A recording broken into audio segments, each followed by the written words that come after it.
Rekayasa jalan di Jembatan Patih Masih HKSN Banjarmasin untuk sementara ini belum bisa dilaksanakan lantaran kondisi jembatan sebelumnya yang belum dilakukan perbaikan wan pembenahan sehingga sangat beresiko jika rekayasa dijadikan dua arah.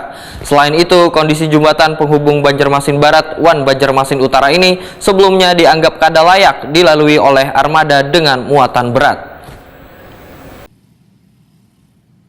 Rekayasa jalan di Jembatan Patih Masih HKSN Banjarmasin untuk sementara ini belum bisa dilaksanakan lantaran kondisi jembatan sebelumnya yang belum dilakukan perbaikan wan pembenahan sehingga sangat berisiko jika rekayasa dijadikan dua arah. Selain itu, kondisi jembatan penghubung Banjarmasin Barat wan Banjarmasin Utara ini sebelumnya dianggap kada layak dilalui oleh armada dengan muatan berat. Demikian diperintahkan Kepala Dinas Perhubungan Banjarmasin Slamet Begjo Wetakuni Prima TV kemarin Rabu 21 September 2022.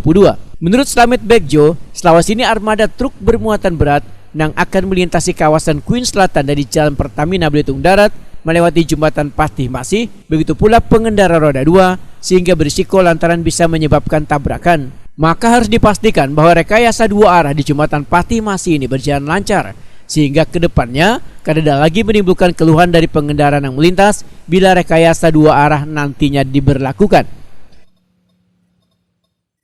Sejauh kita sudah upayakan dengan teman-teman PU supaya malam itu terang, itu yang pertama.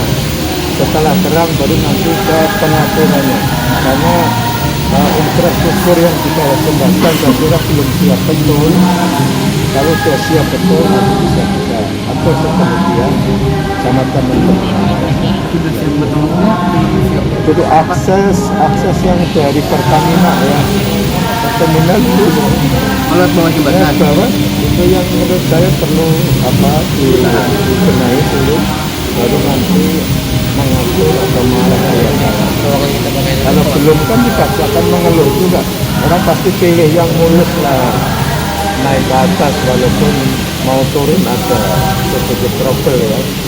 Ini menunggu di bawah itu selesai dibangun dulu baru saya pun Supaya tidak ada merasa aduh kok tinggalih ini jalan bawah jalannya maka belum siap.